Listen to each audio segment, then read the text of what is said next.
And now, our Murder for Christmas play. We present More Work for the Undertaker by Margery Allingham, dramatised for radio by Margaret Eatall, with Francis Matthews as Albert Campion, Geoffrey Matthews as Lug, and Tim Meats as Detective Inspector Luke.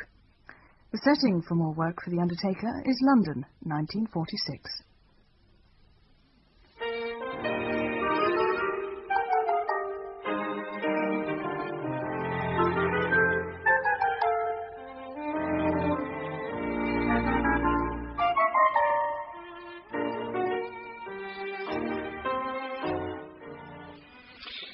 Lug, put out my tails, will you?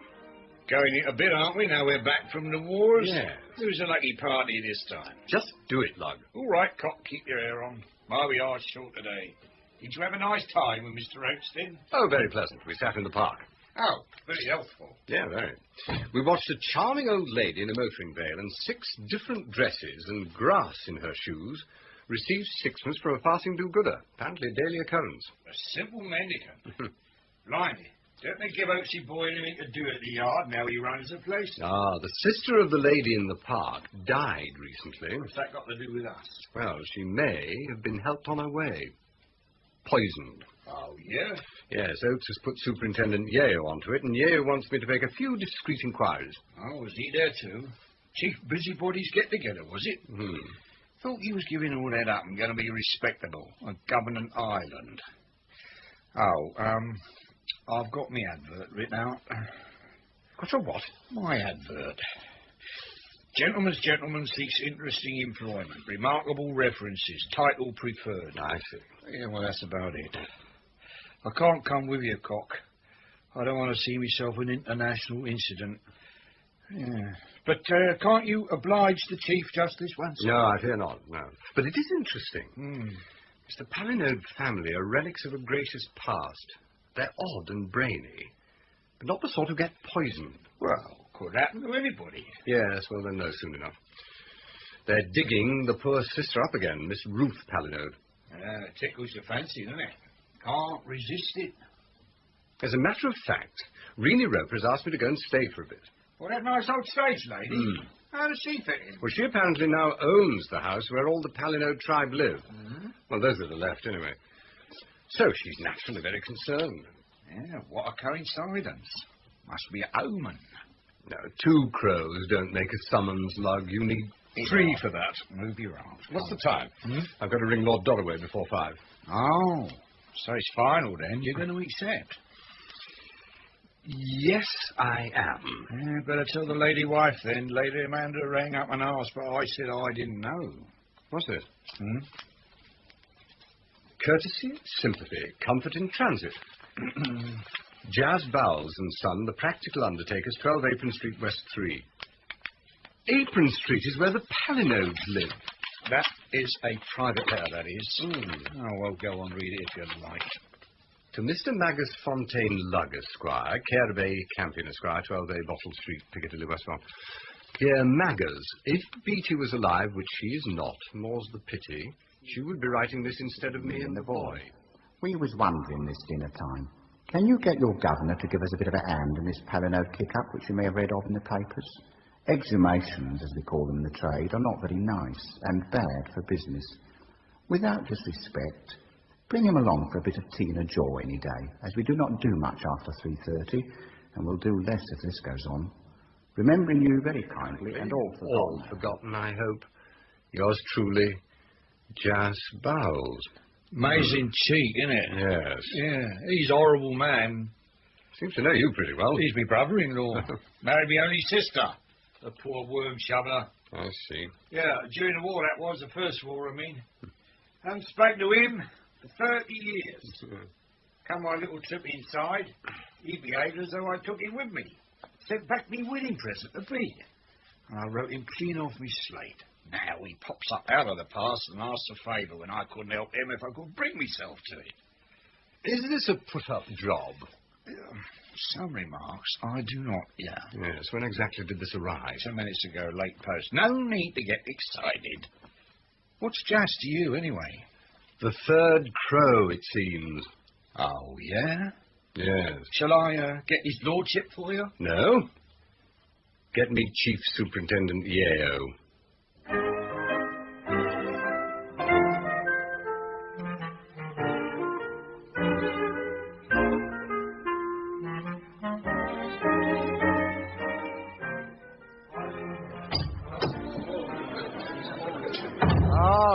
Mr. Campion? Yeah. DDI Charlie Luke, sir. Superintendent Yale said I'd find you here. I'm glad to see you. I hope it's not as bad as that. That's our ration. 4 doubles each. Oh, good. Ma Chubb looks after us here at the plate layers, but she says it'll have to last the night. It's gold dust these days. It's very generous. Tell me, how many Palinode murders have you actually got on your hands? Don't know of any for certain. Not yet. I don't know what you've heard so far, but I'll rough it in as it's come to me. It began with Dr. Smith, a tallish old boy married to a shrew. Starts getting poisoned pen letters. Oh, yeah. I'll show you the filth later. But chiefly, accuse him of conniving at murder. Old lady called Ruth Palinode, murdered, buried, no questions asked. Doc to blame. Doc gets wind up slowly. Feels patients may be getting the same letters. I'm called in. Now we go to Apron Street. That's the Palinode house, is it? Not yet. Street important. Narrow little way. Old Brotherhood Chapel, now the Thespis Rep Theatre. Highbrow, harmless, one end. Portminster Lodge, the Palinode house, the other. The district's gone down like a drunk in 30 years, and the Palinodes with it. Now, a dear old variety gal turned lodging house keeper owns their house. Mortgage fell in. She inherited. Her own place got blitzed. So she moved over with some of her old boarders and took the Palinode family in her stride. Well, Mr. Rope is an old acquaintance of mine. She did me a very good turn back in 36, when I was having a bit of bother with some ballet stars. Did she, though? Then you can tell me something. Could she have written the letters? Well, I don't know sufficiently well to say. I should have guessed she was the last person in the world not to have signed her name. Oh, so should I. I love her. We're going on the halls, we are. But you never know, do you? Anyone else? Who might have written them? About 500. Any one of the doc's patients. I'll drink up, sir. And I'll give you the smell of the street. Lots of small shops. Family businesses. Have known the Palinodes forever. On good terms with Rennie. One of them's a chemist. Oh, what an emporium. Great jars of coloured water in the window. Dozens of little drawers of muck. Smell of old lady's bedroom enough to knock you back. And old Pa Wilde in the middle of it looking like Auntie's ruin with his dyed hair and little black tie. When old Joey and Pantaloon Bowles dug up Miss Ruth Palinode, I must say I started thinking about Pa Wilde. I don't mean he administered whatever it was, but I bet it came from there. When do you expect the analyst report? Midnight. If it's something that could only have been criminally administered, we wake up the Undertakers and dig up the brother right away. Well, that's the eldest brother, I take it. Yes. Edward Palinode, age 67 at the time of his decease 7 months ago. So, what is after the chemist? Opposite the chemist, Pa Wilde, there's only that old blighter Bowles. The bank, the entrance to the Mews, which goes down to Barrow Road, and the worst pub in the world, the Footman. Portminster Lodge is on the corner, same side as the chemist's. Enormous. Basement kitchen where Rennie entertains her chums. Palinodes as boarders, and one or two others.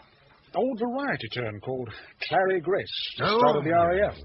And a Captain Seaton. Oh, look through there. He's in the bar now, having his weekly half pint. Oh, yeah. Socially party over in the corner. Quite the dandy, isn't he? Yes. Lives on next to nothing, but keeps up appearances. He was Rennie's pet boarder in her other house, so she brought him with her. He's one of the better rooms now. I think in a funny way he's enjoying all this. Bit of excitement, you see.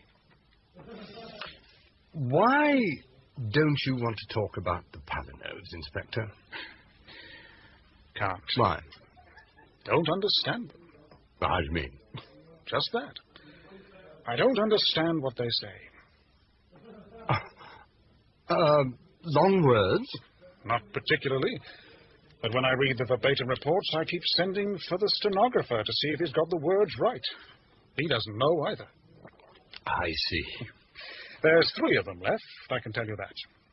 Mr. Lawrence, Miss Evadne, and the baby, Miss Jessica. Now, she's the gal with the concertina stockings who gets presents in the park. She does crosswords in Latin. I've seen them. They're not balmy, any of them. God knows why anyone should kill them. I gather you're moving in, sir. At once, I thought. I brought a bag with me. Reenie's passing me off as her nephew. It's good news to me. Sorry I can't give you a line on these people, Mr. Campion, but they're old-fashioned and out of the ordinary. I've got to the stage where as soon as I think of them, I feel a bit faint. I'll send you word of the analyst report as soon as I get it. Right, thank you.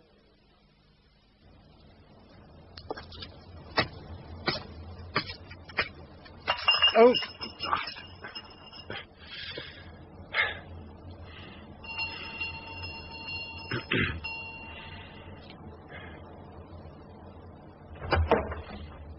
Who is it? Oh, it's you, Ducky. Yeah. Oh, come in, do. Right. There. Oh, this is good of you. I appreciate it, and I shan't forget it. Oh. Now, how's your mother? Nicely? As well as can be expected, Aunt Reenie. Oh, but I know well. We mustn't grumble. Now, come along to the kitchen, dear.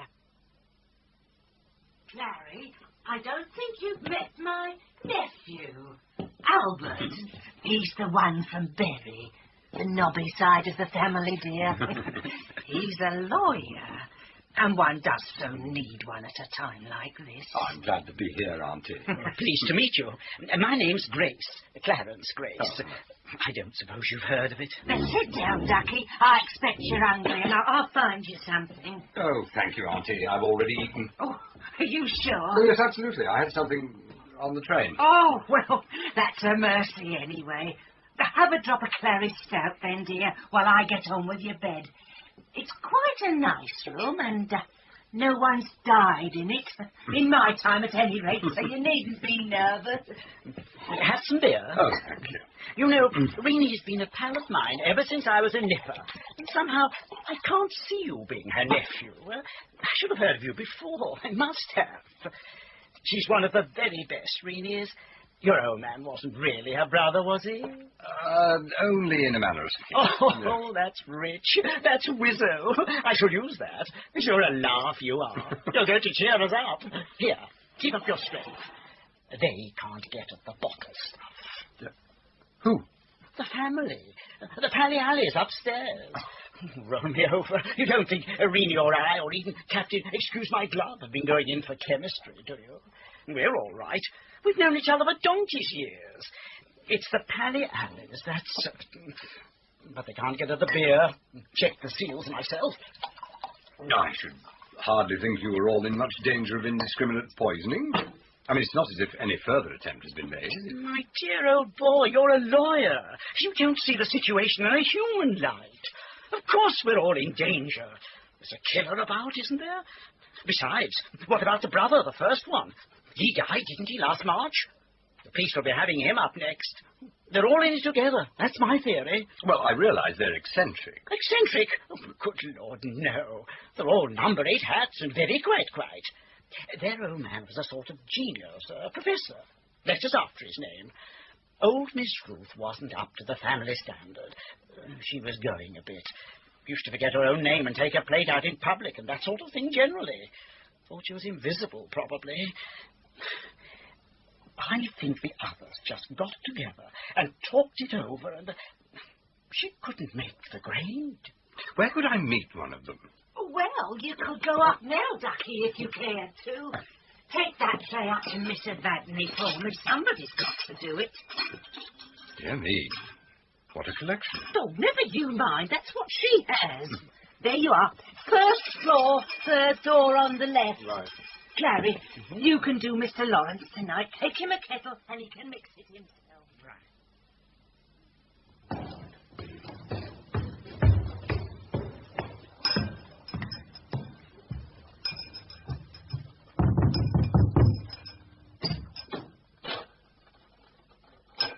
Come in. Do come in. I'm just going. I'll let myself out, Miss Palinode. Put it here, on this little table. And be careful of those glasses, if you please. They're very rare. Haired groom, what gars thy pipe so loud? Why bidden thy looks so snicker and so proud? Perde plain peers, but this couth ill agree with thick bad fortune, which I thwarteth thee. That thwarteth me, good Palinode, is fate. He born was peers to be unfortunate. Infortunate. So, you're an actor, of course. I ought to have known. Miss Roper has so many friends from the stage. Tell me, out of a shop? I'm afraid I haven't acted for some considerable time. Oh, never mind. We must see what we can do. Now, let me see what you've brought me. Oh, yes, splendid. Now, tip the egg into the soup, right? Yes, go on, straight in. Stir as you go. Don't spill it. I dislike dirty saucer. Now the sugar. That's quite right. Yes, hand the cup to me and keep the spoon, for if you've mixed it rightly, I shall not need it. Yes, that's very nicely done. Good. I think I must ask you to my theatrical afternoon next Tuesday.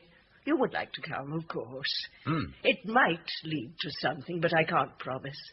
The repertory theatre is overcrowded this year, but I'm afraid you know that. I believe it is a small theatre near here, isn't it? Indeed, there is. The Thespis. Very hard-working little troupe. Some of them are quite talented, and once a month they all come here to a little conversazione, and we have some amusing talk. I did wonder if perhaps I should put it off next week. We've had a little awkwardness in the house. Expect you've heard of it. But on the whole, I think I shall carry on as usual. The only difficulty is those wretched newspapermen. Although, in fact, they bother my brother far more than they do me. Yes, I think I saw your brother as I came in. No, that was not Lawrence. Lawrence is a rather different person. Oh. That was little Mr. James, our bank manager. I always get him to come over when I have any business. It's very little trouble for him. When you came in, I wondered if you were one of the reporters, but as soon as you capped my little piece of peel, I knew I was wrong. I've got this thing for you. I worked it out in Rough Guide to the Turf, but I've mislaid it. Well, have you corn-throat? Well, of course I have. As I've always said, the foreign wheat was completely witless. What she was doing was dangerous. Does it matter now, after all the sheaves of alien corn are gathered? Yeah, all the same, I had to test it. You must see that I am right. Good evening, sir. Good evening, madam. That was my brother Lawrence. Oh. He is extremely clever.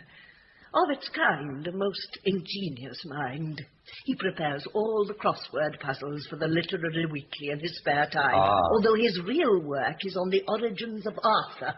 He has so many subjects. Including horse racing, no doubt. Horse racing? Oh, yes, but only on paper. What does corn-throat mean? Oh, to search, simply.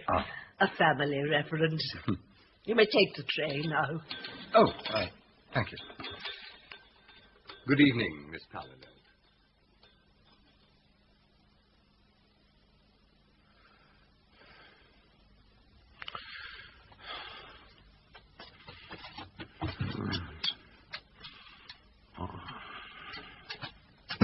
What?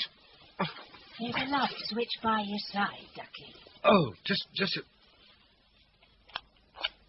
Here, I've got a letter for you.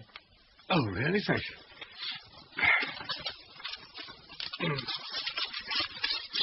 Oh. Dear sir, Ruth Palinode deceased. Analyst report to hand. 30 hours this morning. Organs contain 2/3 grain hyacinth in available material, indicating much larger dose. Probably administered in form hyacinth hydrobromide, but no evidence to show if taken subcutaneously or by mouth.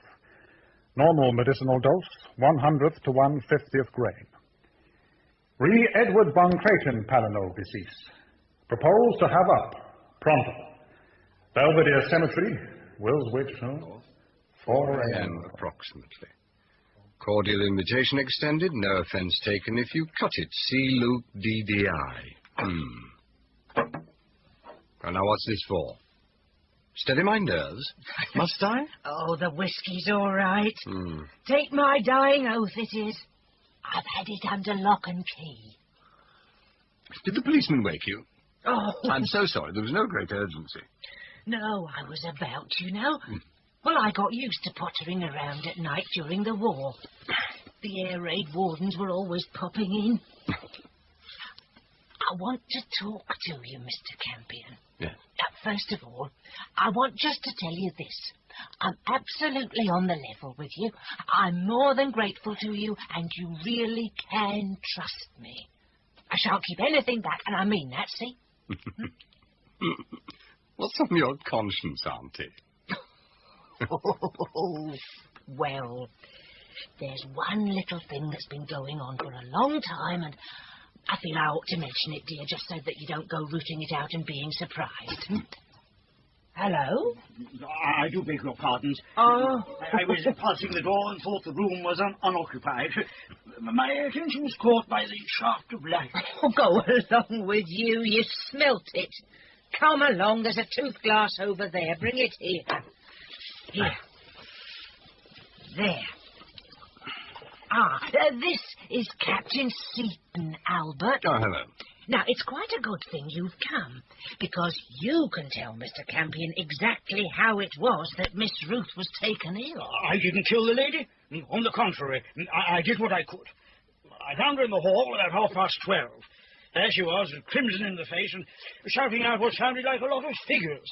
But she couldn't articulate properly, so I knew she was ill, not just mad. Well, the doctor told me ages ago her blood pressure nearly broke his instrument.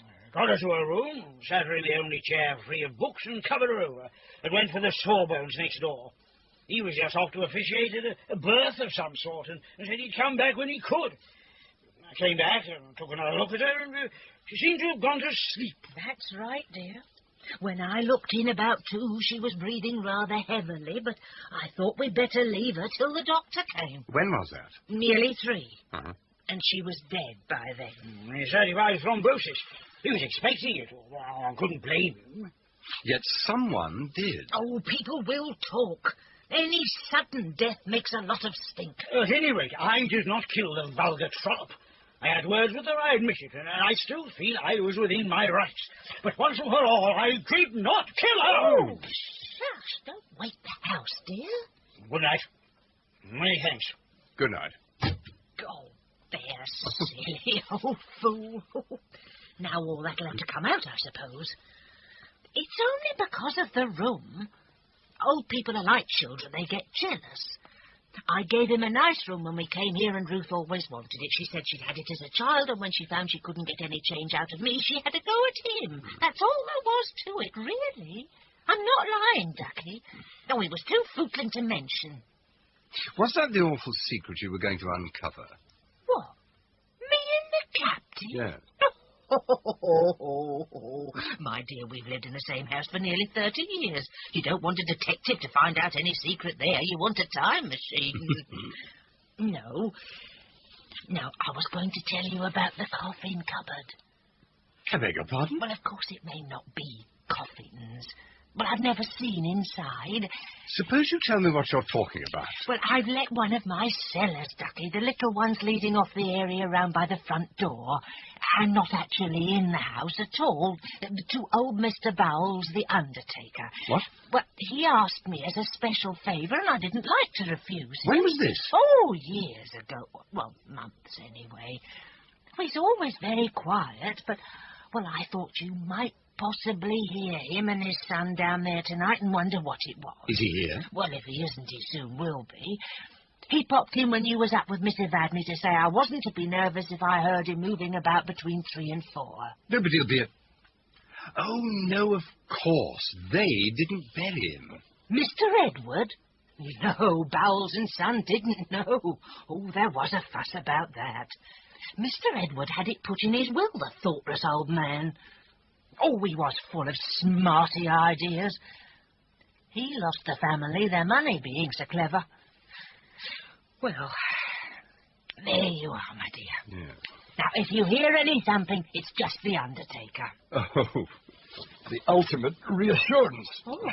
Are we going to have a look? Oh, I've never liked to spy on him. It's 3 or 4 months since he came last. Lead the way. Is that them? This way. We'll go in the drawing room. There's a window there just above the cellar steps. Keep close to me. Good heavens.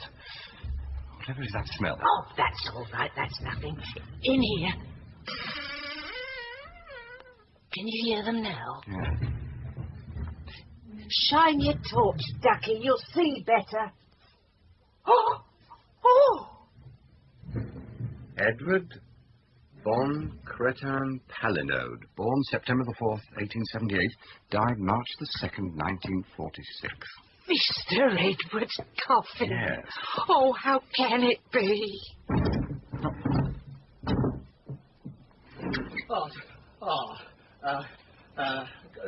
Good evening, sir. We did not disturb you, I hope. Oh, think nothing of it. Wait there a moment. I want a word with you. What are you doing? Stock taking? Not exactly, sir, not exactly, although there are likenesses. It is Mr. Campion I'm addressing, isn't it? That's right. I'm Jazz Bowles, at your service any time of the night or day, and this is my son, Roly Boy. Here, Dad. I'm just taking this casket across. We hire the cellar, you see, sir, and I've had the casket in there a month or so while we was full up over the road. Now I thought, what with one thing and another, the police and that, I'd better get her back home. She looks a very fine affair. Oh, she is, sir, a very special job, one of our deluxe types. A casket like that would be a credit to anybody. Yet the man whose address is on the label had other views? You saw it, sir. I'm caught and I may as well admit it. He saw your nameplate, Roly Boy. He's very fly, is Mr. Campion. I ought to have known that from all I've heard from your Uncle Maggers. Yes. Vanity, Mr. C. That's what that there nameplate shows you, the vanity of Jas Bowles. There was a gentleman in this house once that me and the boy took a real fancy to. Am I right, Roly? As you say, Dad. Mr. Edward Palinode. A lovely name for a headstone. You're trying to tell me you made it on speculation, I take it. I see we can talk, you and me, sir. I've had old Maggers all the evening, and I thought, well, anyone who employs you must know what's what, I thought. But I wasn't sure, you see. Yes, of course. I made it on Apron, and the perishing old blighter wouldn't have it. Matter of fact, I made it to fit myself. He was no bigger than what I am. She's a lovely job. Solid oak, veneered ebony. If you'll come over to the shop in the morning, sir, I'll show her to you in the light. It wouldn't take me a moment to come down now. No, we won't impose on you, sir. Take her along, boy. What, Dad? We've got to get her across the road while it's dark, sir, if you'll excuse us. Is Lug with you? He's in bed, sir. Good night, sir. We feel it's an honour to have met you. See you in the morning, I hope. Good night, sir. Yes, that's it, brother. Now, He's a very good man. He's thought very highly of in the street. But I never feel I can get to the bottom of him. I wonder what he's got at the bottom of the coffin. Oh, well, but it was empty. There wasn't a body in it. There wasn't there. Perhaps just a little foreign body. Oh. And now, Auntie, since we appear to have overcome any initial shyness and we can speak from the heart, the stink coming up from your basement can no longer be ignored. Come on, darling, tell me the truth. What's cooking? Oh, get along with you. It's only old Miss Jessica. It pleases her and it doesn't hurt anybody else, but I won't have it in the daytime because she gets in the way, and yes, there really is an awful smell. It's worse than usual tonight. Phew. I've got a fine old menagerie here, haven't you? What's she doing? Oh, making little mucks, dear. I don't think they're quite medicine, but she lives on them. Eh? Oh, don't you be silly, dear. Now you're making me feel quite jumpy. We've had our bit of excitement for tonight. Where is she? May I go and see her? Oh, my dear, you can do what you like. I told you that. She's quite harmless and the cleverest of the three in one way. At least she can look after herself. Go on, you go down. Just follow your nose.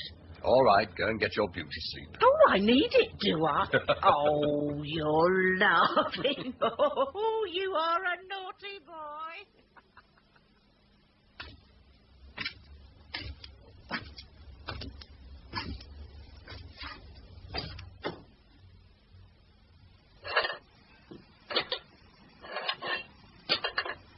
Oh, who are you? I'm staying here. I smelled something, so I came down. No one warned you, I suppose. The inefficiency in this house is quite extraordinary. Well, never mind. I'm sorry you were disturbed. Now you know what it is, you can go back to bed. Oh, I don't think I shall rest. Can I help? No, I don't think so. It's not very difficult, and as a recreation I find it amusing even. People make a drudgery of feeding themselves. That's very ridiculous.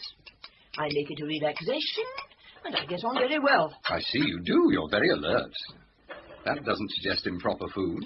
That's very true. Now, would you like a nice cup of nettle tea?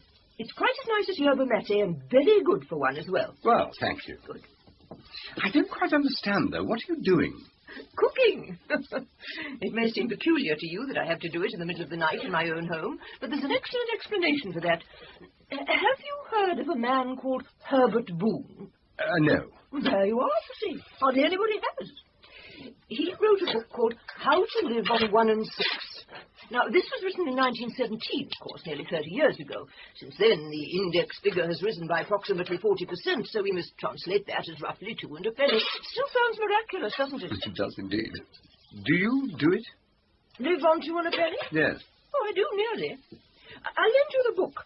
It answers such a lot of people's problems. I should think it might. Dear me, yes.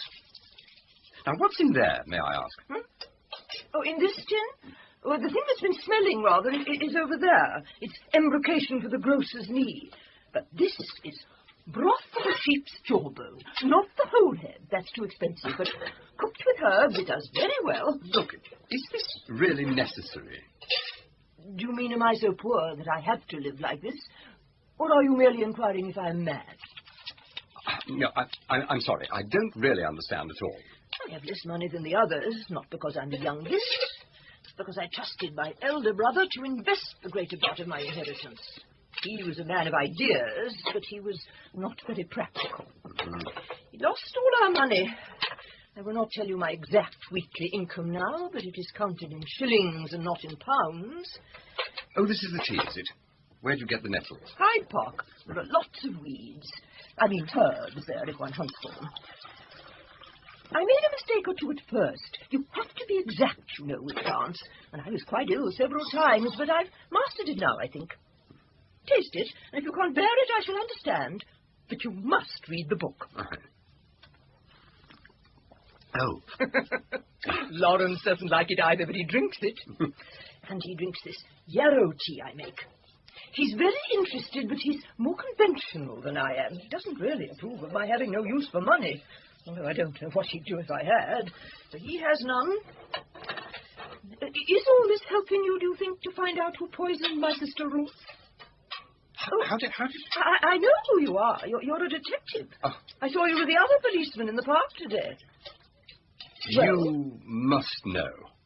But I don't. I have no idea. I may as well admit I'm not ungrateful to whoever it was. You'll find that out, so I might as well tell you. She was very trying, was she? Well, not very. I hardly saw her, but I had cause to fear her. You see, the Palinode family is in the position of the crew of a small boat. If one member drinks all his allotted share of water, the rest must either watch him die of thirst or share. And we haven't very much to share, even with the assistance of Herbert Boone. Is that all you're going to tell me? Yes. The rest you can find for yourself.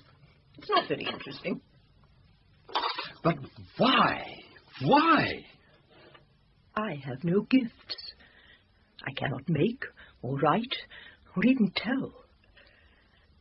So, I keep busy. You wouldn't like any more of that tea, I suppose?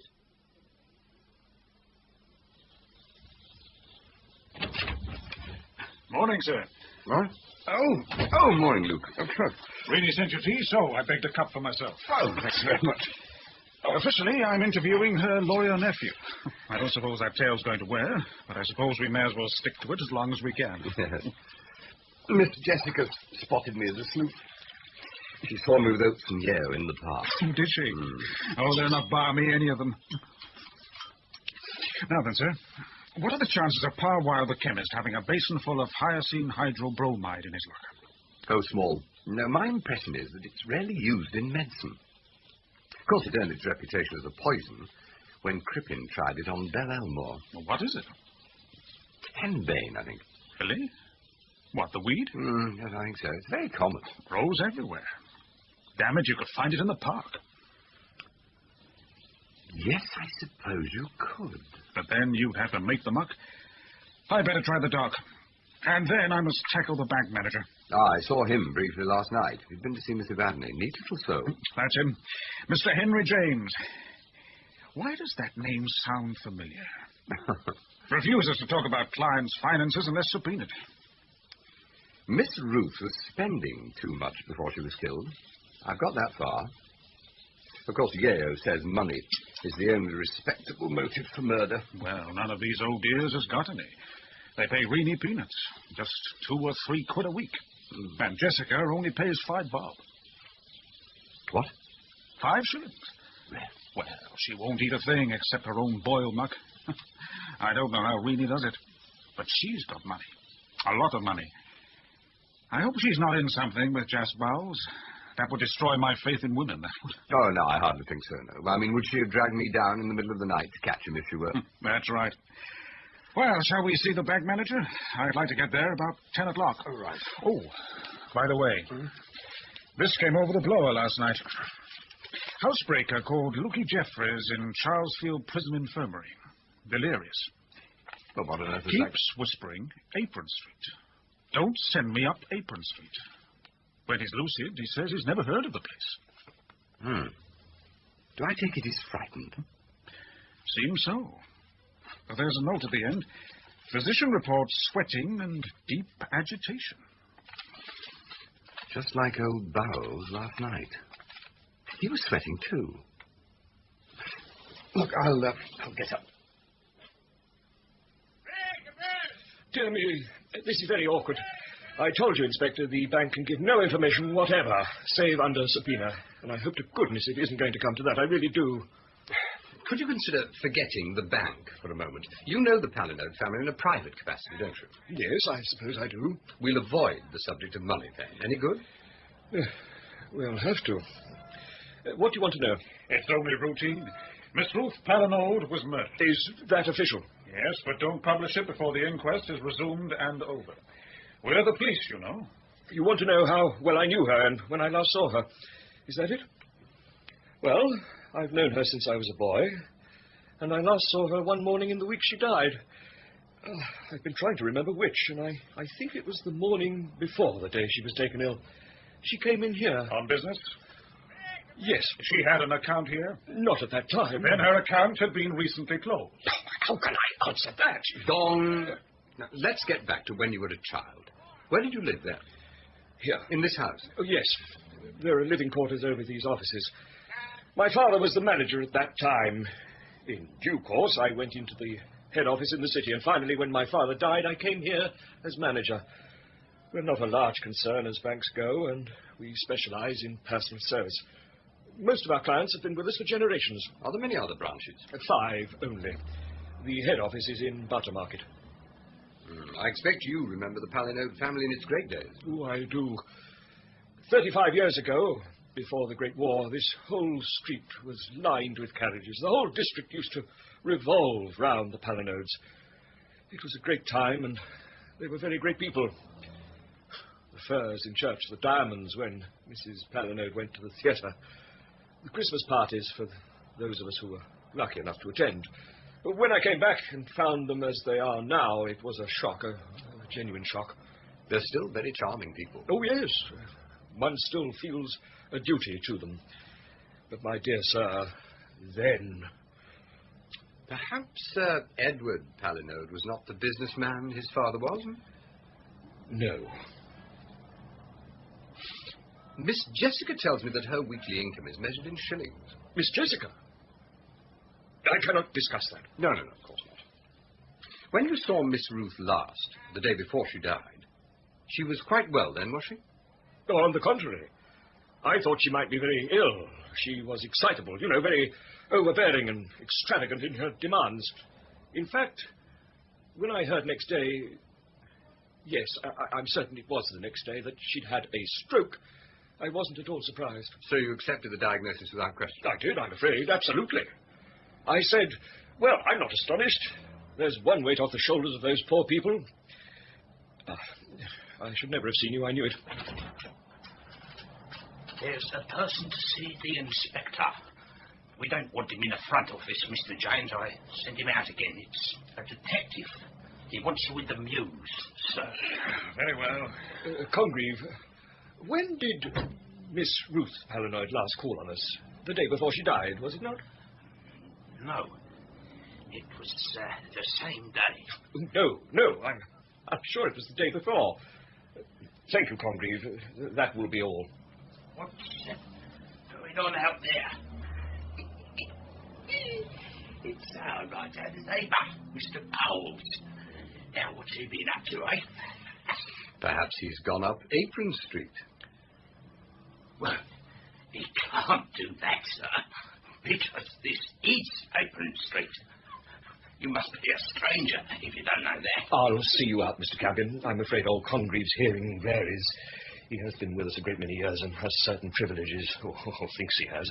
I tell you, even money isn't what it used to be. That's pure heresy, but sometimes I believe it. Good morning. Where is it, Dice? It's not here, Mr. Luke. Go on, Mr. Bowles, tell us again. Where is the coffin you fetched out of the cellar at Portminster Lodge last night? At number 59 Lansbury Terrace, where we're just off to now. If I'd only known you wanted to see it, Mr. Luke, I'd have cut off my right hand rather than abused it. I'd have been obliged to oblige you. I would, really. Beautiful nature you've got, Bowles. The body is actually in it, is it?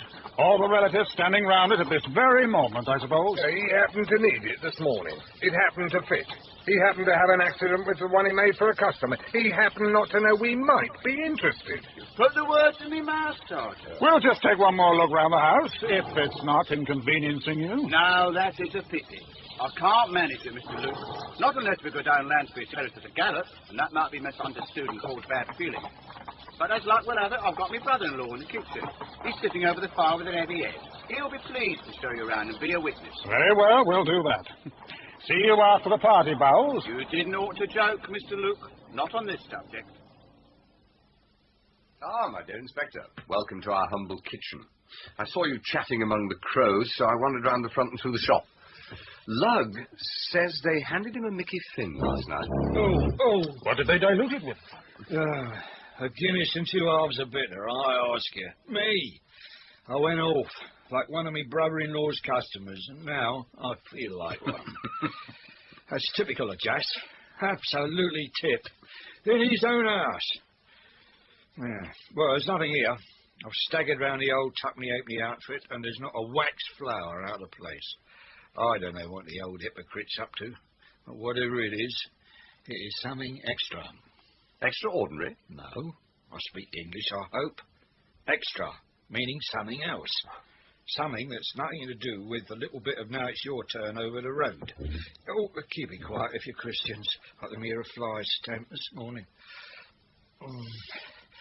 Jas is up to something extra, nothing to do with worm shoveling, and nothing to do with the Palinodes. We knew that, I should hope, when we got the letter from him in the first place. What he didn't realise was that my employer would make a job of it, and he certainly didn't expect me to come for a brotherly stay. Luring us down here by hinting he could tell us something. Well, he could, but it's not the lot. Miss Ruth Palinode used to like to put a bob on an horse, like anybody else might. Rowley did it for her. Jas thought it was interesting because it was secret. Ignorant persons often make that kind of mistake. Yeah. Did she ever win? Now and again. Lost in the long run, like most women do. Yes, well, that explains a lot. Money's tight. If one member of the family goes bust, the burden falls on the rest. How's that for a motive? And no motive for murder is exactly first class. What is Jas up to, Lug, do you know? Not yet, Cook. Give us an hour. Shifting booze, perhaps. What gave you that idea? Oh, it cost me mine, that's all. It's something heavy that has to be carried careful. Ah, righto, Lug. Keep your eyes open. I'll see you later. Perhaps you could join me for a spot of meatloaf in the plate layers, about 12:30? Right, good. I'll see you then. Yeah, he's in a hurry. Late for a funeral, do you think? Oh, good morning. This is number 59. I'm afraid I'm very late. Oh, you are, sir. They've been gone over half an hour. Oh, which way? I mean, it's down there, isn't it? Well, sir, it's quite a distance. You'd better take a taxi. Yes, I will. Tell me, they're in limousines, are they? Oh, why, you can't miss it, sir. It's horse carriages. Very nice and old-fashioned. There's a lot of flowers and a lot of people. And you'll see Mr. John. Yes. Yes, indeed. Well, I must hurry. I shall know it. A great many flowers on a perfectly black coffin. Oh, no, sir. On an oak coffin, rather light. Oh, yes. Oh, you know it, sir. Of course you will. Yes, of course. Yes. I shall take a taxi. Thank you. Feeling a bit better after your orgy? Very funny, I'm sure. It shouldn't have happened to a dog. And there's something else funny, too. I was just... Sorry I'm a bit late, sir. We're short-handed, what with that Greek street shooting. We've got a general call-out for the gunman, but no sign of him. Did you see who's in the bar? Clary Grace. Thick as thieves with that old blop lip from the back. Congreve?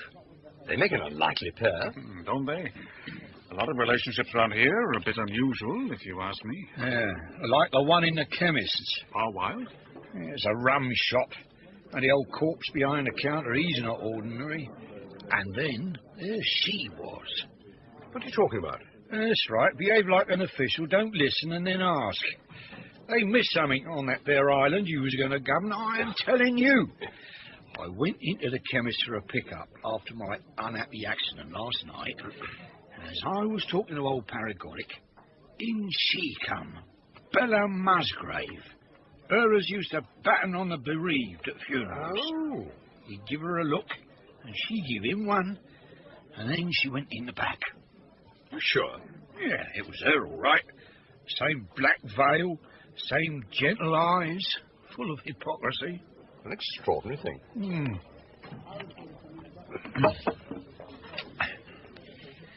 She's up to something, that's certain.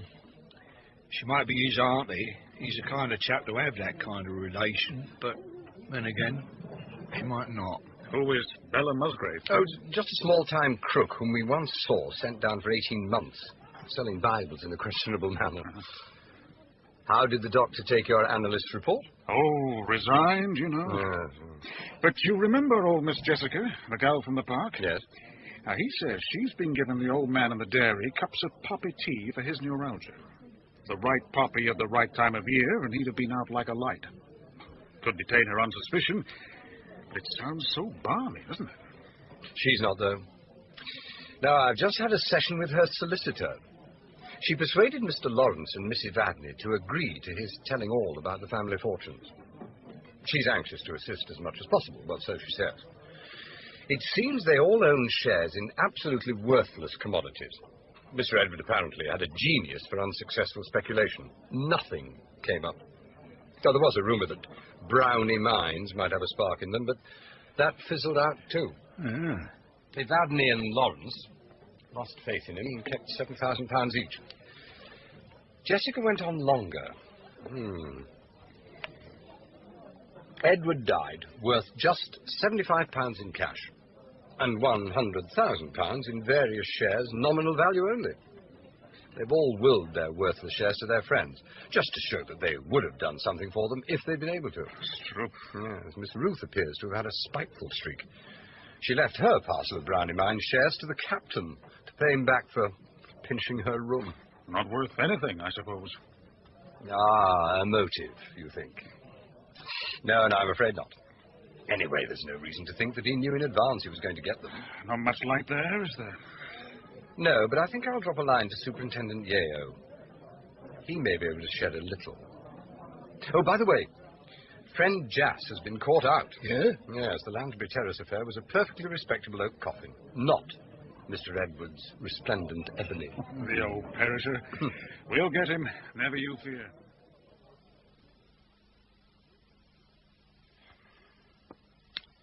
Now, dear Yeo, help. There are one or two gaps at this end which need filling, if you will. 1. Known associates of Looky Jeffries, housebreaker, currently in Charleswood Infirmary. 2. What has Bella Musgrave been up to lately? Any recent convictions? The local chemist is on her visiting list. 3. Is there any henbane growing in Hyde Park? How easy is it to extract hyoscine from it? 4. What do you know about Brownie Mines? 5. What have you been looking for lately, which is A, 5 or 6 feet long, B, distinctive in shape, C, fragile? Silks are old masters in rolls, occur to me, but it could be some delicate or illegal piece of machinery. We only ask because we want to know. Yours, Campion.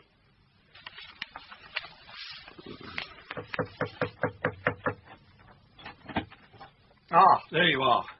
Ah, lad, good. You can take this to the post. Not now, Cock. You're wanted at the chemist's. Mr. Luke sent me. Well, what's up? Can't tell you. My lips are sealed. Come on, if you're coming. This is Tornet. What have you done? Upset the armour lesson?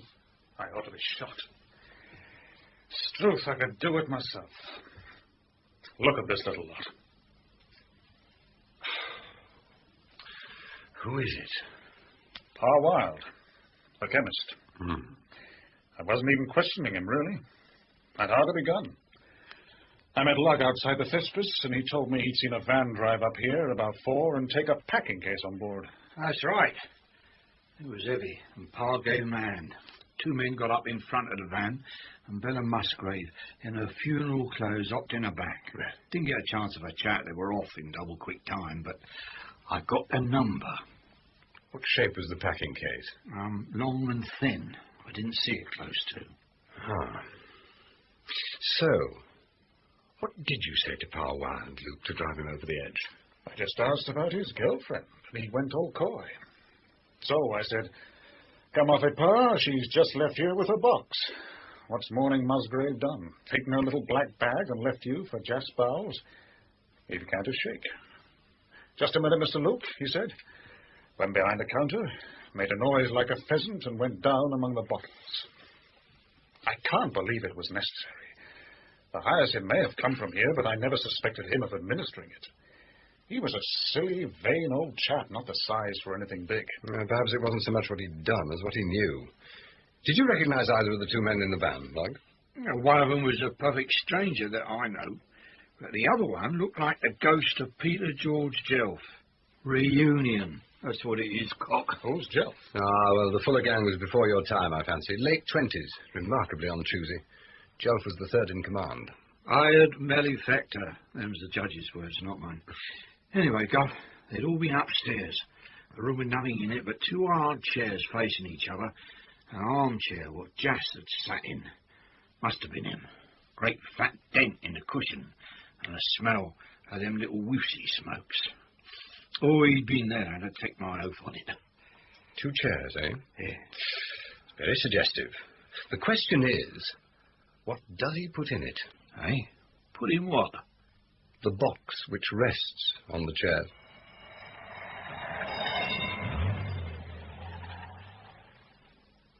Mr. Campion, this is a treat, this is. We're alone, Mr. Bowles. Yes, I thought the boy was here in the kitchen, but he's gone back to his work. Maggers is away. As soon as there was that tragedy over the road, he came hurrying in, said goodbye, and we haven't heard of him since. Would you sit here, sir, on my right, so I can hear you better? Oh, it's a very shocking thing. Poor Wilde. He wasn't a friend of ours exactly, but we were very close, nodding acquaintances, as one might say. I didn't go to the inquest, but I sent Rowley, out of respect. Suicide when the balance of mind was disturbed, they brought in. Well, that's always the kindest way. We're putting him down tomorrow morning. I don't suppose there'll be a penny to come, but we shall do him with as much luxury as if we were waiting on you yourself. I wanted to ask you why you bothered to send for me. I, sir? I sent for you? Oh, you're making a big mistake there, sir. I didn't know such thing. I'm glad to see you here, Mr. Campion, because I want the whole thing cleared up, and that's a fact. But no, sir. I didn't send for you, sir. I can see that a police inquiry wouldn't be very good for your trade. No, sir. No, the publicity can't be helpful. And I realise that you knew that Miss Ruth Palinode was in the habit of putting an occasional shilling or two on a horse. But I don't think that point was strong enough to make you send for me. No, Mr. I didn't send for you, Mr. Campion, but trade is trade, and the police are the first to forget it. I do allow that. Now, there is a little something that perhaps I ought to mention. I only saw one thing that was really curious when Miss Ruth Palinode died. It was a very small thing. May not have had any significance, but it made me think. I saw Mr. Lawrence Palinode washing up. Really? When was this? Tea time. Nearly 5. Miss Roper sent Mr. Grace over. I went up alone, all quiet and respectful, for we do tread as large as we can. I hesitated in the doorway, and there he was, washing up. Mr. Lawrence Palinode? Yes, sir. In Miss Ruth's bedroom? Yes. There was the dead lady covered with a sheet, and there was her brother, cool but nervous, if I make myself plain, with every immortal cup or glass or spoon the room contained out on the old-fashioned washstand. He was dipping the last one into the jug as I came in. It was quite open. Is that all? The whole truth, sir. I thought it was significant. Have you told anybody else? No one. Well, it's some time ago, and it's only my word against his, isn't it? Could I offer you a glass of anything? Mr. Luke says I drink embalming fluid. That's only his idea of fun. No, thank you. I'm just going. Must you? Oh, let me show you out, sir. It's been an honour to have you in our humble home, Mr. Campion.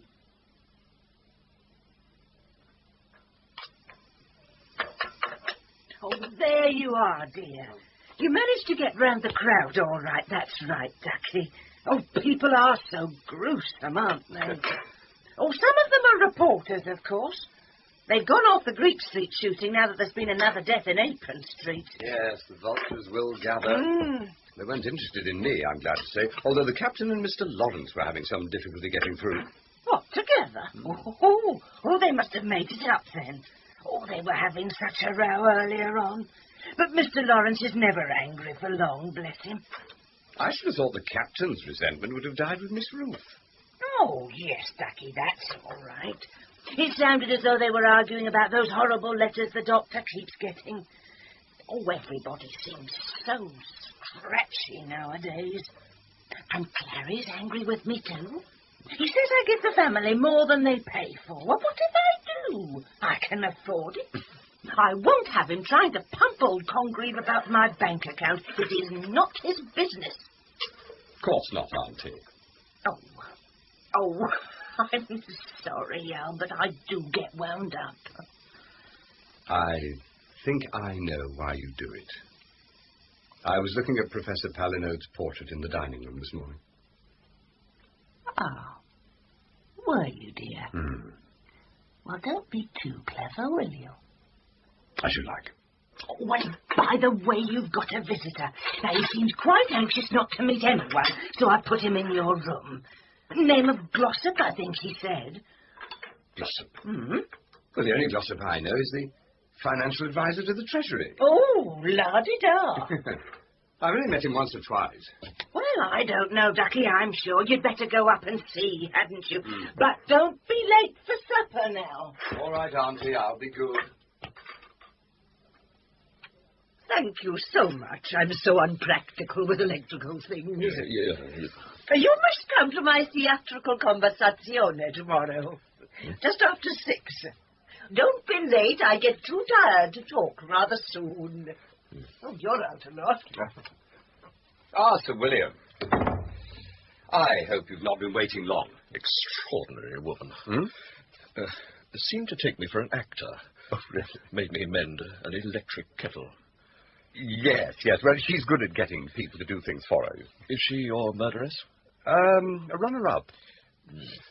I've been talking to Stanislaus Oates, or rather, he's been talking to me. You put a query to Superintendent Yeo. Alarm bells rang. That is why I'm here. Only 4 reliable people are involved, so that should be all right. Now, Campion, what exactly do you know about Brownie Mines? Oh, almost nothing. A woman who's been murdered held a number of shares. They're thought to be worthless. Some months ago, there was a rumour about them. It was thoroughly squashed. Now, I'm not going to commit myself, because the fewer people who know about it, the better. But I'll tell you this much. 3 derelict gold mines, I won't say where, of course, are suspected of yielding a certain metal of great scarcity, which is in demand for the manufacture of certain items vital for this country's defense. It's now being investigated. Secrecy is absolutely vital. I tell you, if some fellow has murdered to get hold of that scrip, then he's a crook. A thoughtless chap all round. Very well. We will know nothing here, save that there is a motive in the stuff. Excellent. Keep me posted. And you haven't seen me. Oh, of course, Sir William. Was it dark when you came in? Not quite. A pity, since I was so anxious we should not be seen together that I took the trouble to find you, instead of fixing a meeting at the club or in the office. But I don't think I was recognized. I'm hardly a public figure. No, still, it would perhaps be as well if you could go down through the basement kitchen. Basement? Well, you see, that way you can avoid the hordes on the front steps. No, you can rely on Miss Roper's discretion. Thank you. Yeah. I'll do that. Goodbye, Captain. Goodbye.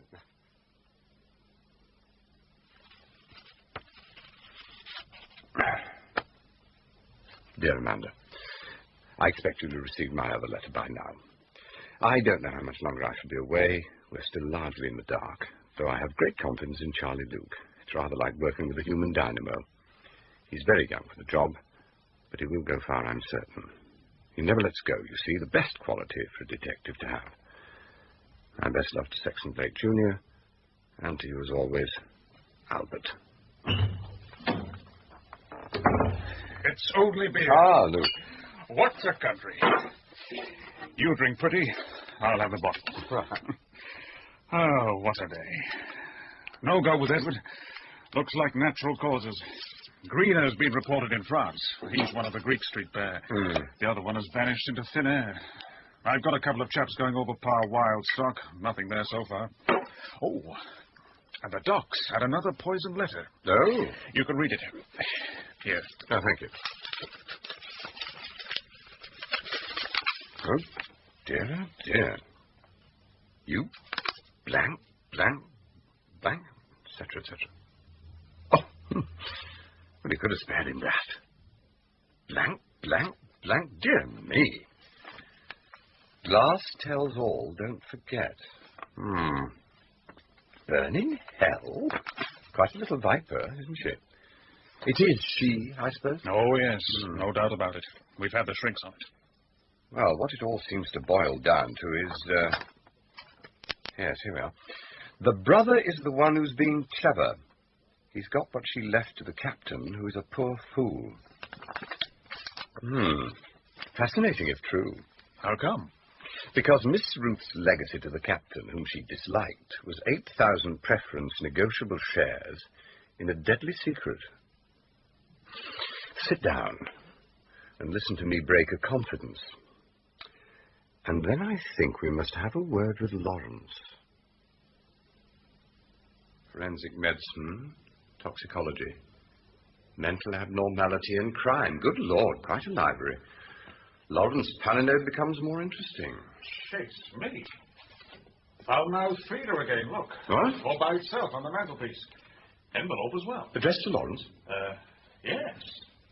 Postmarked yesterday. May I, Well, worse and worse. She must be mad. Seems to want to insist, though. You have robbed a fool. We didn't go over this room when we interviewed him before. No. I may as well admit I didn't understand a quarter of what he said last time. He takes me to the fair every time he opens his mouth. But why hasn't he reported this? Looks damn funny to me. Well, you can ask him now. Did you seek permission to come in here? I see you have a letter of mine. May I have it? Do you mean you wrote it? I? In moments of aberration, I suppose.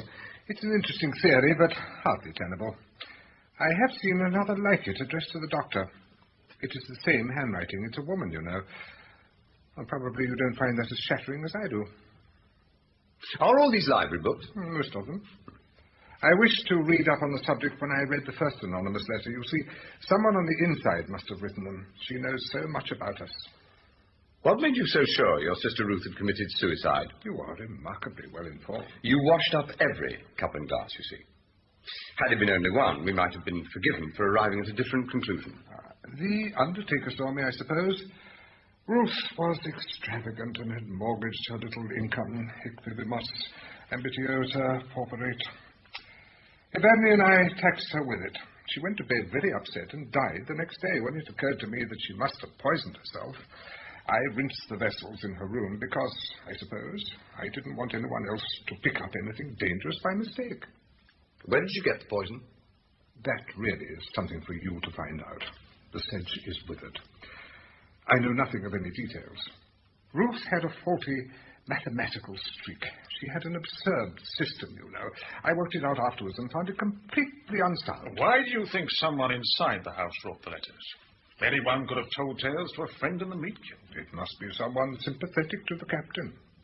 The letters accuse me of robbing him, which is ridiculous. I gave him £5, a lot of money for the shares. They were quite worthless, and my sister Ruth left them to Seaton to annoy him, since he is so notoriously short of money. He's not one of the family, and I felt it my duty to see he was not victimized. It was very tasteless of Ruth. Would you sell them again for a £5? Oh, certainly not. I shall never sell them. Have you finished your interrogation, Inspector? Okay, for the moment. You'll remain in the house, won't you, Mr. Palinode? Oh. Shall we go up, sir? Off to plague Seaton now, no doubt. Close the door behind you, if you please.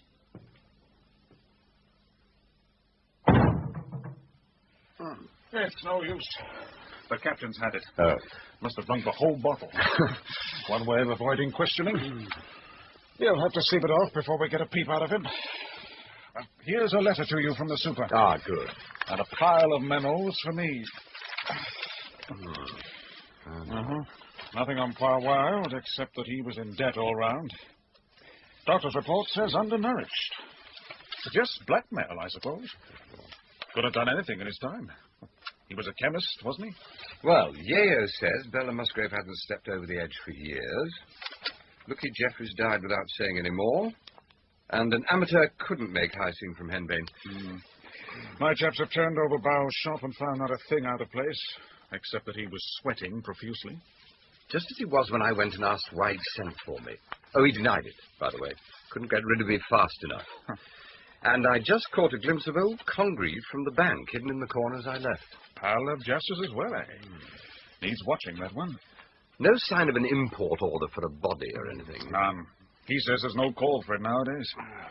He's got a nice team of horses, though. You've seen those. And a thing called a coffin brake, like a cigar box on wheels. Nice high box seat for the driver. Must be the last one in the country. I think I go home.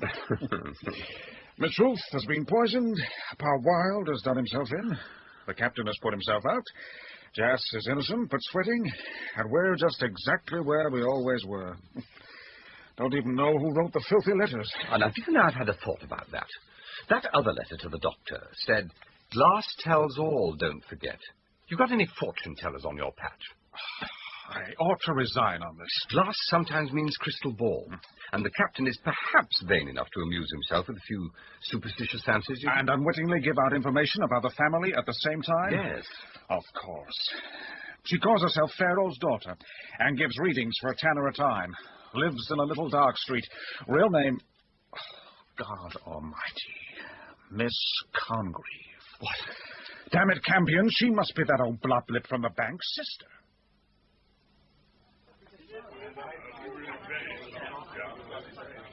I say, footlights, very pretty. Candles, courtesy of Rennie. Not that Mrs. Latney has noticed. The soiree's upstairs. Shall I announce you? Formal, is it? No, I don't. Let's just go up. I'm not invited. I shall be in the kitchen. How did you get on with the dusky lady? Pharaoh's daughter? Confessed at 5 this morning. Did it all for the captain. Grievance against the dock. He'd snubbed her sometime. She's crying all over the cells. Congreve slipped out the back way just as we got there, but we've got a call out. Oh, Albert, there you are. Oh, hello, dear. Oh, isn't it awful about my captain? Fancy him having his fortune told by a hook. Well, I want to name myself Ducky. She says he didn't even guess it was her until she admitted it and threatened to post one to Lawrence. When he found out she had, he sneaked upstairs in a blue funk and put himself out with a bottle I didn't even know he had. Oh, I could kill him, I really could. What are you doing here? Standing guard to see he doesn't get out? No, to warn my friends not to drink anything, especially the yellow stuff in the glasses. She makes it with groundsel and it has a very funny effect. No. When you've had enough uplift, dear, come down to the basement. Carrie's got a bit of a bar going. Oh, and by the way, Mr. Lugg's come back. He's waiting in your room. Oh, right. No, I've never done that.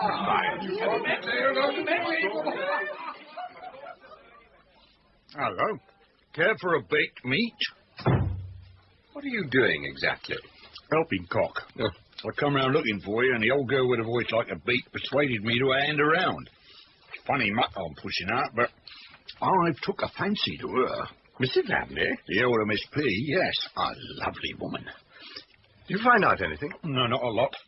Apron Street used to be a joke until about a year ago, and now no one mentions it anymore. Only bloke I could hear of who actually said he was going up Apron Street was a finger called Ed Geddy, and he ain't been seen since. Geddy? Hmm. Oh, the girl in the kiosk murder, Geddy? That's the one. Got clean away. Anything else? I looked up Peter George Jelf and his little lorry. Looks quite respectable. Got a two-man haulage business in Fletcherstown. Ah, piece of resistance I've kept till last. The coffin's back. What? Started you, eh? Did me. I peeked through Jazzy's shed window, and there it was, packed flat. Do you mean it had hinges? Might have had, didn't see. It was the right one, all right. Black as a piano, and as much gold on it as a commissionaire's trousers. Well, let's get back to the blowout. Now make up your mind what you're going to add. A cup of yerba mat or a small nettle pot. No. Yes, there's a ration of something else as well. Smells as if it come out with the flowers in the hall. There's not a lot of call for that. Good evening, Mr. Campion. Nice to see you. Oh, good evening, Doctor. Nice party. Yes. Is your colleague about? No, I don't think he... Oh, it's you. Oh. Isn't this wonderful? I put a protest on the grocer's fee and it's done him good. The doctor admits it, don't you, Doctor? Oh, well, Excuse me. No, it has very little grace. He can't see, you see. But Doctor, you do admit, don't you? Oh, here you are. I'm so pleased to see you. Good evening, Miss Palinode. So great a number of people. It's certainly a larger gathering than usual. Good evening, Mr. Campion. Mr. James? So, you didn't bring your nice friend Sir William Glossop after all. Is that the Glossop of the PAEO Trust? A most brilliant man. Was he here? Oh, excuse me. Yes. He was waiting for this clever man and did me a little service. He did not introduce himself, but he left his hat on a chair, and I read his name in it. I'm very long-sighted, you know. Adrian, are you thinking of reciting for us? I thought that was to be a treat for next time. I do hope so, for I really must not stay today. A most enjoyable evening, Miss Palinode. Good night. Good night. Good night. Oh, don't let that put you off, Adrian. Hardly a mind. Wanted cock. What? Something's happened to Mr. Lawrence. Miss Roper says he's died. Oh, poor old chap. Never mind, you're all right now, Ducky. Well, how much longer have you got to go on bothering him, Mr. Luke? He had something quite different from the others, Campion. A different colour, a different stink. Did he? I don't want to commit myself, Luke, but I think it was something more than a purely herbal poison. The Tisane probably saved his life by making him vomit, but I think he had something more. Someone is trying to make it look like my sister Jessica. There was a scrap of leaf in my glass. It was hemlock, classic poison. I recognized it as soon as I hooked it out. Someone is trying to suggest that Jessica poisoned Ruth and Edward, but she wouldn't be so crude. No one but his maker killed your brother Edward.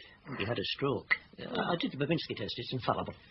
Will you see Miss Jessica now?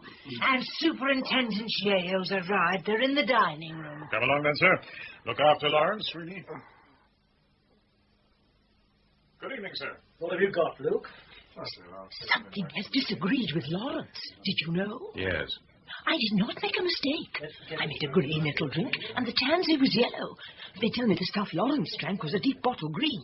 With leaves in it. Really? Oh, well, then it could not have been mine. I strain everything most carefully, and I'm very fond of Lawrence. You are very alike, aren't you? You both so much resemble your father's portrait. And so, oddly, does Miss Roper. Oh, so you know. Yes, her mother danced, I believe. Of course, my father was a just man and provided handsomely for them. Because we are so impractical, he left Renee all his house property, which is why we accept so much from her. Please be very discreet. You see, she does not know that we know. That way there is no embarrassment on either side. Oh, Inspector, is that the glass Lawrence drank from? Do be very careful with it. It is one of Evadne's cherries. She has only 2 left. They are old Bristol. Ah, I saw them in her room the first night I came. She must have been entertaining Mr. James in the time-honoured manner. Oh, yes, we always give the bank manager a glass of sherry. Always?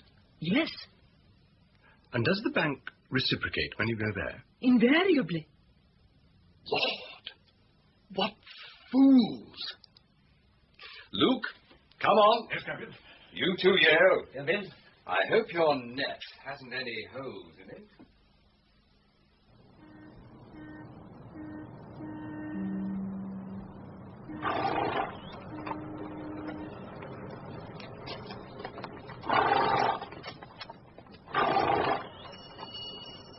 I'm not going in without a search warrant, I warn you, Campion. Funny, there must be someone there, night watchman, somebody. Yes. Been a call after him all day, but no sign. I'm trusting you, Campion. Now what's happened? Okay. It's Locke. He's gone in through the window in a shower of glass. Oh, damn it, he's a burglar, isn't he? He'll get the door open, hop it, and we'll rush in and protect the property. Oh, listen. What the hell's that? It's Jack. He saved us. He's going up Apron Street before our very eyes. Can we get a car? Can do. I hope you know what you're doing, Campion. Hope on, Governor. Car Q23 calling all cars. Chief Inspector Luke.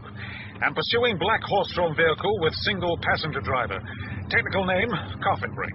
Repeat, coffin break. Last seen, Barrow Road West, proceeding north. Inform all call points. Over. It's imperative we get to him before he stops. If you say so. Where's he going? I think to Fletcher's town. Peter George Jelf has a haulage business there. Jelf? Yes. That's a coincidence. One of my men ran into him by chance on Euston Station yesterday. What? Well, looked legit, but he glanced into the van out of force and habit, and the only thing he had aboard was a packing case marked Conjurer's Stores. Ah, so that's it. I wondered how they got the coffin back. Back? Central Control calling Q23. Black horse-drawn vehicle thought to be coffin break seen corner of Greater Rex Road and Findlay Avenue, northwest. Proceeding north up Findlay Avenue at fair speed, over. He's shifting. He's round the park already. Down here, driver. We're cutting off.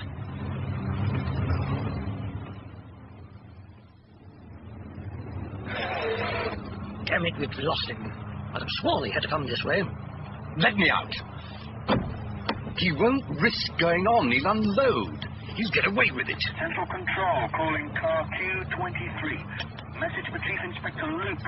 Attention, Joseph Congreve, 51B, Terry Street West. Found dangerously ill following murderous attack. Locked in cupboard, upstairs room, Apron Street branch, Clough Bank, over. Apron Street. He's in Apron Street. What in hell are we doing here? Listen. Quick! Block the road.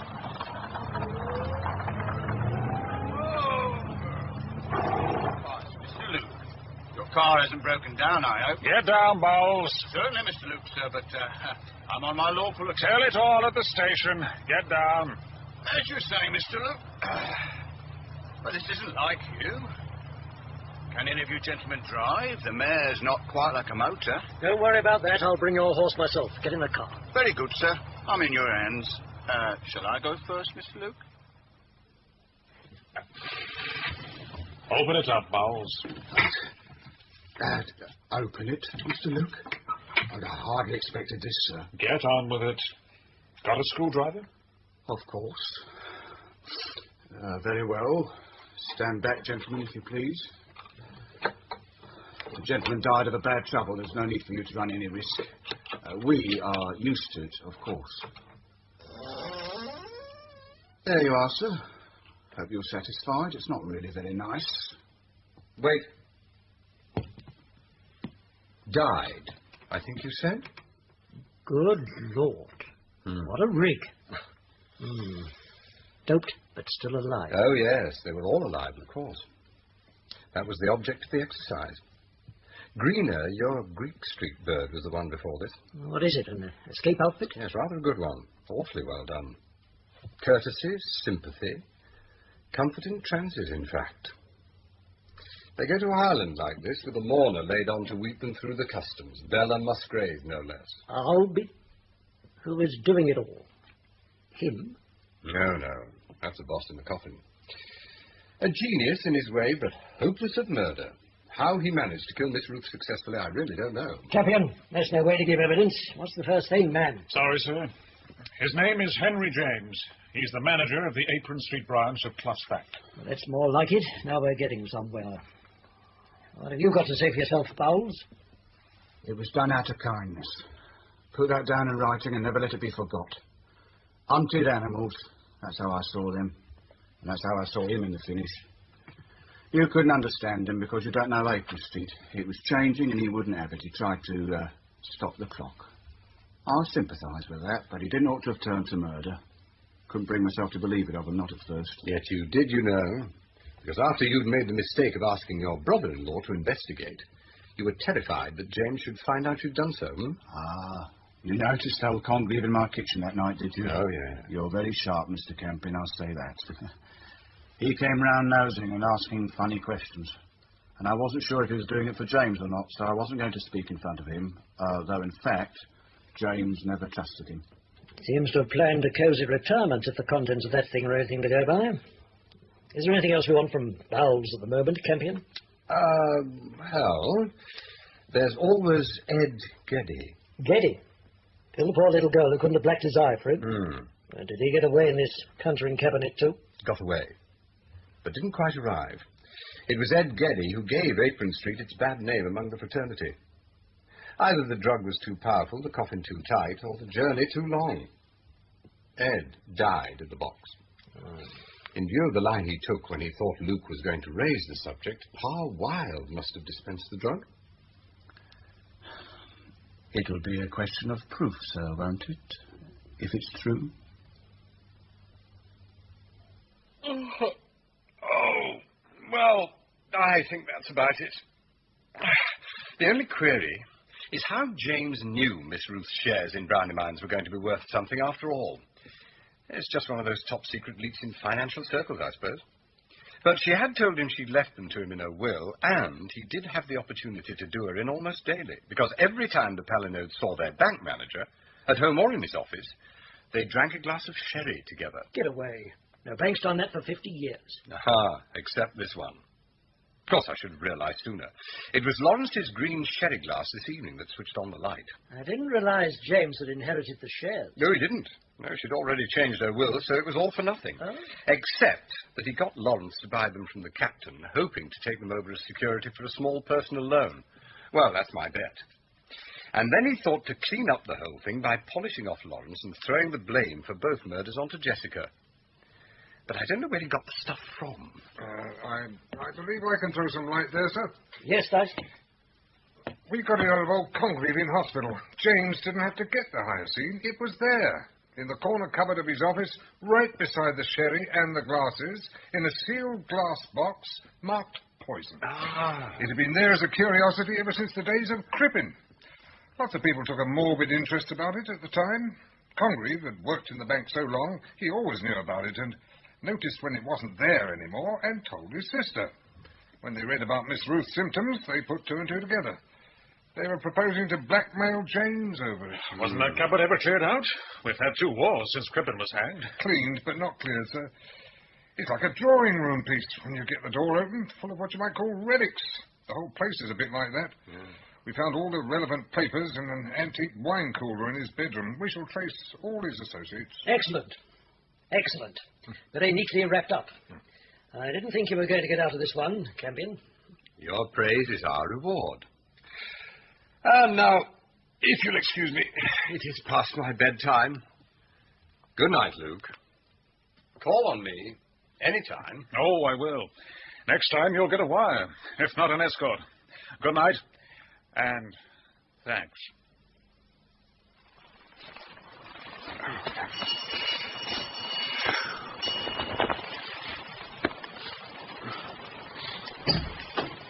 Oh, and about time too, Ducky. Oh, you are a wonderful man. Yes. Look, here's a letter for you, dear. Oh, thank you. It came yesterday morning, and nobody thought to give it to you. Come into the kitchen, Ducky, and have some coffee. Clary and Mr. Lugg have had a bottle or two, but you're not to be angry with them. Well, it's the relief. Dear Albert, thank you for letting me know that we're not going to govern that island. I'm so glad.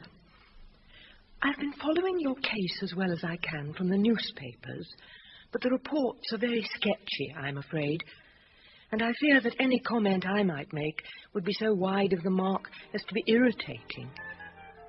I hope we see you very soon. Lots of love, Amanda.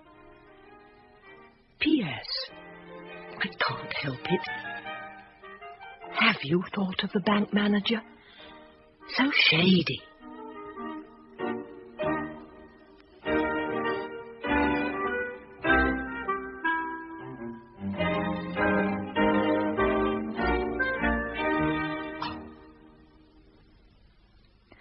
More Work for the Undertaker was dramatised for radio by Margaret Eatall, from the novel by Margery Allingham, with Francis Matthews as Albert Campion, Geoffrey Matthews as Lugg, and Tim Meats as Detective Inspector Luke. Others in the cast: Ronnie Roper, Jennifer Piercy, Jas Bowles, George Parsons, Jessica, Rachel Gurney, Evadne, Sheila Grant, Lawrence and Dice, Manning Wilson, James and Glossop, Philip Manicum, Clarence and Captain Seaton, Howard Gorney, Dr. Smith and Yao, Paul Nicholson, and Congreve, Stuart Organ. Other parts were played by James Good and Stuart Organ. The programme was directed in Bristol by Brian Miller.